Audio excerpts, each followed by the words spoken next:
Thank you. Reasonable opportunity to be heard is now open. I don't have any cards. Anybody in the audience wish to speak on any item at this time? Seeing nobody approach, reasonable opportunity to be heard is now closed.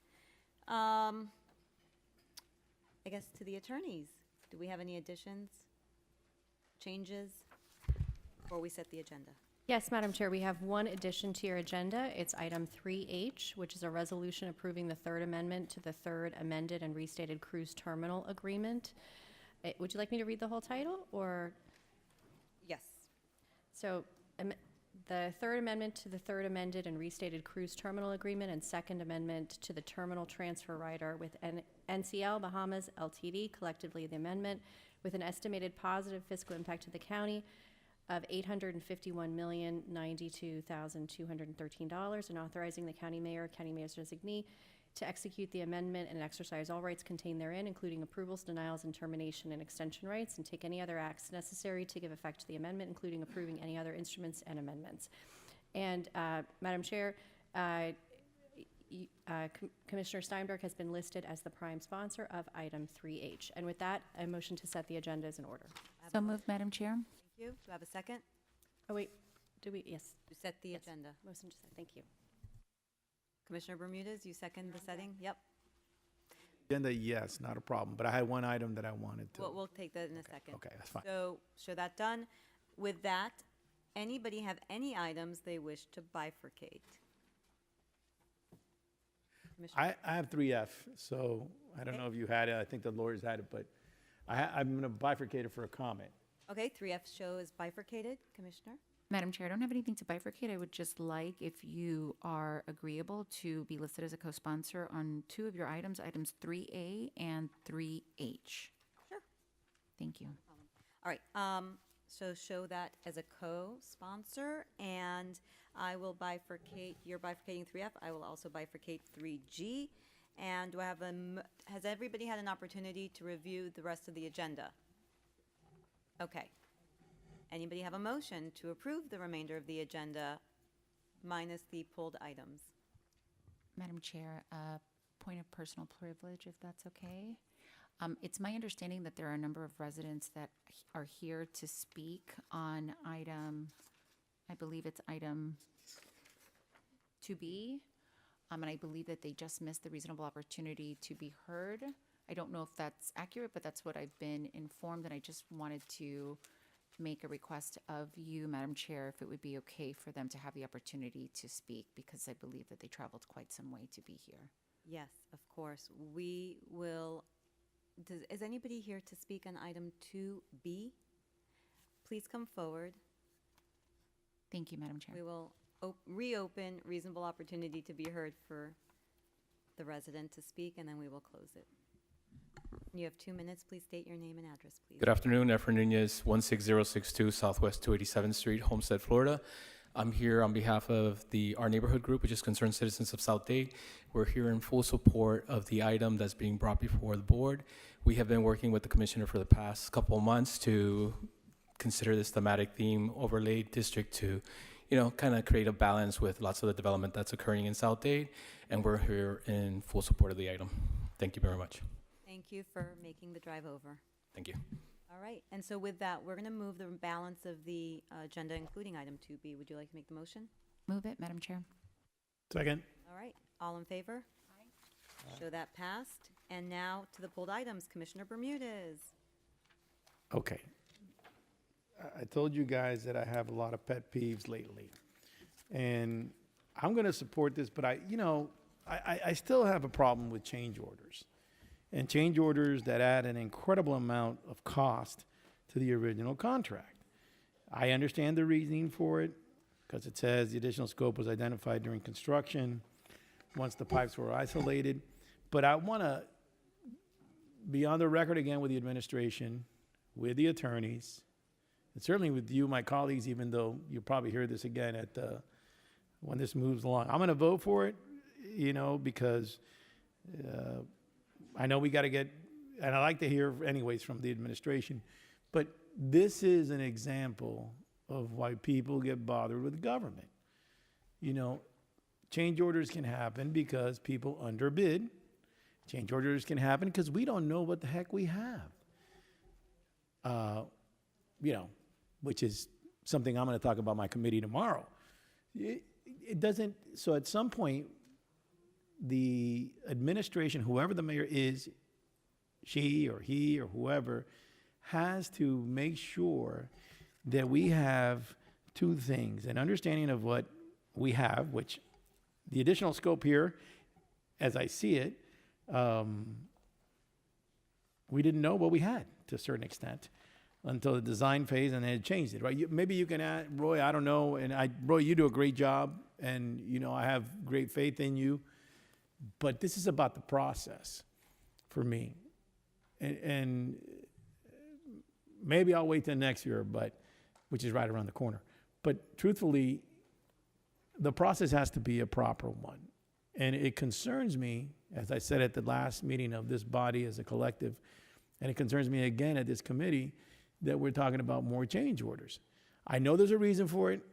I'd like you to speak about it on the record.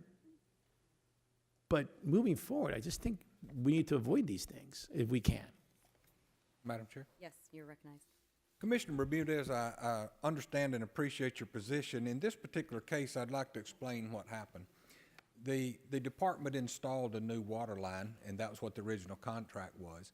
And it was determined that the old water line could be rehabilitated and used for a redundant water line, and that it would be much cheaper to rehabilitate the existing line once the new line was placed into service. And the cheapest way that our project managers estimated it could be done was with the contractor that was already on the scene, and versus letting them leave and then rebid the job and have to pay for remobilization, whoever got the job. So our project managers working with our estimators felt like it was the most efficient way to have a redundant water line in an important area of the county. And so that was why they recommended it, and I supported their recommendation. Okay, I'm gonna support it. Madam Chair, that's just one more question. Yes. Are we, Roy, and this is another pet peeve, we're keeping basically a log of what we do have underground, correct? 100%. Because that's been a problem we've had. I remember on 58th Street, which is still in my district, it still had not been, we haven't been able to finish it because exactly, you know, a similar issue, let's put it to you that way. The person or the entity, not a person, but the entity that won the award came back and said, county never told me this was underground. And then I'm like, well, it doesn't, but this project's been delayed since the time of my predecessor. Well, my predecessor wasn't going to do me any favors either, but that's okay. The project's been delayed for a long time, and it's really unfair because it's really a road that connects to the Palmetto, which is a major thoroughfare, right, before the entrance to the city of Doral and really the town of Medley. So I just want to make sure we have that, because it drives me nuts to hear these excuses, and I'm talking now about my district. I'm assuming my colleagues probably have the same problem in their districts. Maybe they don't. I don't know. So if you could guarantee me that we're keeping that log, I know that we talked about this before, and that's important. So we don't have this problem when you and I are long gone from this wonderful place. Commissioner, we are, and there's two challenges that'll be ongoing for a period of time. Number one is some of the utilities that the county acquired over the years didn't come with adequate mapping, and we simply, in those areas, don't know exactly what's there. And as we work in those areas, we continue to find things. And over time, that'll diminish. Then the other challenge we have is when we start any job, the first thing we do is survey. And so when the survey is completed, and that's where all the things underground are identified, all the mapping is done, then we go into design, then we go into procurement, and 2 years later, we award it. What we find in the 2 years it takes us to design and procure a project, FPL, Comcast, all the people have gone in there and done things over the 2 years since we've surveyed it. So then when our contractor gets there, there's things that aren't on the survey that sometimes impacts them. And so it's a constant challenge because we're working in a fast-moving environment, and there's construction going on of every kind, from communications to utilities to roads and sidewalks. And so occasionally we do have that, and I don't know how we will avoid that as long as people are moving as fast as they are. Thank you for that clarification. Thank you, Madam Chair. I'll meet with you separately because I think we need to do something to make sure those utilities work with us if they can, respecting what our friends at the state tend to come up with. But I think there's ways around it legally. I'll let the brilliant legal minds that I've had exchanges with before I was a commissioner and now work with, hopefully help us get to that stage, because I think there's a way to do it. Thank you, Roy. I'll move it. Thank you. So I'll join you on the change order pet peeve list because Roy and I've worked many years together, and he knows that's something that I flagged. And I erroneously said 3G. I actually meant 3D. So I do not pull 3G. It was actually 3D, just the two to highlight the 3D and 3F change orders. And I know sometimes it's out of our ability to, because the scope changes due to what we find sometimes. And it is frustrating because it does add a waiver and more costs. But in these two instances, I did want you to highlight the necessity for it. But you did on 3F, and if you can just remind us quickly on 3D so that the public is aware. 3D was a change order because our teams identified for a slight change, they could add 180 additional properties to be connected to the sewer system. So the county received great value out of this change order by being able to have a cost-effective way of 180 properties connected to the sewer system. Yes, and so in that case, obviously, it is in the best interest of the county to do so, and I appreciate that feedback for the record. So will you move any outstanding items that have been pulled? Because I Sure, think you were I'll the move polling them. committee. Okay. Second. All in favor? Aye. Aye, great. I don't see anything else on the agenda that we need to be dealing with. Any other announcements, any other comments? With that, do I have a motion to adjourn? So moved, Madam Chair. Thank you. Have a great day, everybody. Meeting adjourned. Oh, and I apologize. I see Heidi, meeting adjourned, but 3H needs to be placed on the very next agenda. I will be asking the chair's office to give us that opportunity. Is that okay with everybody? Absolutely. Okay, thank you. So, now we're re-adjourned.